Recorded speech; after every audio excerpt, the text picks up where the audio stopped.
But what we have to remember is belonging is not 100%. So you and me, right? We are in this together. So what does that require? Well, what's fascinating about belonging is that if you're applying that concept of 50-50, it means that I actually have to do my own regulation. As a leader, the minute you walk into a room, you either regulate or dysregulate a room. That is always the case. And if you are not doing your own work on creating your own comfort, your own connection, your own contribution, psychological safety, well-being. Now, those indicators, those behaviors are different from what we've just talked about here. However, if you're not doing your own work, you are the leader who will consistently dysregulate and you will consistently struggle with getting people to actually follow you.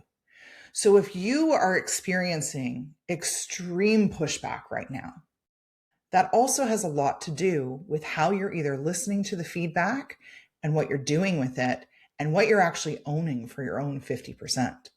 So what I mean by that is, there's been a lot. There's probably going to be a lot more of big layoffs coming. Before you have to go in and make changes that are based on business, you need to start thinking about the people who will be left over.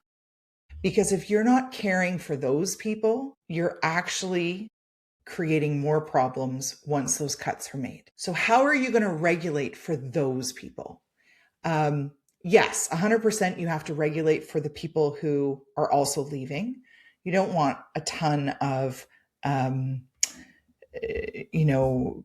disgruntled employees. You want people who are leaving saying, okay, well, this happened, it had to happen, and I'm not going to hold a grudge and create a big firestorm.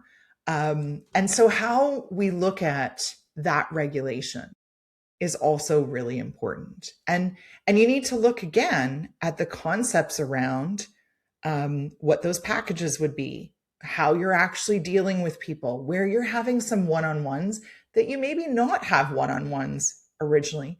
It is time consuming, but it is one of those things for leaders that when they look at how they're doing change, you have to look at your sense of responsibility for regulating the people that you're leading, because otherwise there will be nobody to follow you.